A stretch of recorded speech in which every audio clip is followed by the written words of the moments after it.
It is important to place the acts of genocide in the broader context of Israel's conduct towards Palestinians during its 75-year-long apartheid, its 56-year-long belligerent occupation of Palestinian territory, and its 16-year-long blockade of Gaza, including the serious and ongoing violations of international law associated therewith, including grave breaches of the Fourth Geneva Convention. South Africa is acutely aware of the particular weight of responsibility in initiating proceedings against Israel for violations of the Genocide Convention. However, South Africa is also acutely aware of its own obligation as a state party to the Genocide Convention to prevent genocide. Israel's acts and omissions in relation to Palestinians violate the Genocide Convention. That is the shared view of numerous other state parties to the convention, including the state of Palestine itself, which has called on world leaders to take responsibility to stop the genocide against our people. United Nations experts have also repeatedly sounded the alarm for over 10 weeks that, quote, considering statements made by Israeli political leaders and their allies accompanied by military action in Gaza and escalation of arrests and killings in the West Bank, there is a risk of genocide against the Palestinian people. United Nations experts have also expressed their profound concern about the failure of the international system to mobilize to prevent genocide against Palestinians, and have called on the international community to do everything it can to immediately end the risk of genocide against Palestinian people. The Committee on the Elimination of Racial Discrimination, acting under its early warning and urgent action procedure, has also called on all state parties to the Genocide Convention to fully respect their obligation to prevent genocide.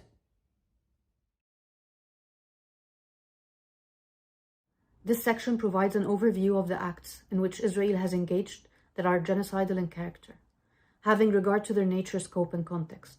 These acts are ongoing in a conflict context, where Israel is deliberately imposing telecommunications blackouts on Gaza and restricting access by fact-finding bodies and the international media. In the 2 months since the 7th of October 2023, the number of journalists killed already exceeded that of the entirety of World War II. Further detail will be provided regarding these acts over the course of these proceedings. However, such information as is available establish that Israel 1. Is engaged in killing Palestinians in Gaza, including Palestinian children, in large numbers. 2. Is causing serious bodily and mental harm to Palestinians in Gaza, including Palestinian children, and is inflicting on them conditions of life intended to bring about their destruction as a group. These conditions include 3. Expulsions from homes and mass displacement alongside the large-scale destruction of homes and residential areas. 4. Deprivation of access to adequate food and water. 5. Deprivation of access to adequate shelter, clothes, hygiene, and sanitation. 6. Deprivation of access to adequate medical care. 7. The destruction of the life of the Palestinian people in Gaza. And 8. Imposing measures intended to prevent Palestinian birth. United Nations chiefs and the International Committee of the Red Cross, no strangers to conflict situations, have called what is unfolding in Gaza a crisis of humanity. According to the United Nations Secretary General, humanitarian veterans who've served in war zones and disasters around the world, people who've seen everything, say that they've seen nothing like what they see today in Gaza. An entire population is besieged and under attack, denied access to essentials for survival, bombed in their homes, shelters, hospitals, and places of worship. The UNRWA Commissioner General said it is a living hell. It is a war of all the superlatives. Everything is unprecedented, and we are out of words. to describe what is going on. Over 21,110 Palestinians are reported to have been killed since Israel began its military assault on Gaza. According to the Palestinian Health Ministry, at least 70% of whom are believed to be women and children. An additional estimated 7,780 people, including at least 4,700 women and children, are reported missing, presumed dead under the rubble of destroyed buildings, dying slow deaths or decomposing in the streets where they were killed. Nowhere is safe in Gaza, as the United Nations Secretary General and many other United Nations experts have now made clear to the international community. Palestinians in Gaza have been killed in their homes, in places where they sought shelter, in hospitals, in UNWRA schools, in churches, in mosques, and as they tried to find food and water for their families. They've been killed if they failed to evacuate, in the places to which they fled, and even as they attempted to flee along Israeli-declared safe routes. Reports are multiplying of Israeli soldiers performing summary executions, including of multiple members of the same family, men, women, and older people. One such account is the reported execution in Gaza City of at least 11 male members of the Annan family and their relatives, boys and men, said to have been separated out by Israeli soldiers and shot in front of their family. There are also reports of unarmed people, including Israeli hostages, being shot dead on sight, despite posing no threat, including while waving white flags. Attacks on Palestinian homes and residential blocks account for a significant number of the dead, with Israel reportedly using artificial intelligence to generate up to 100 bombing targets per day.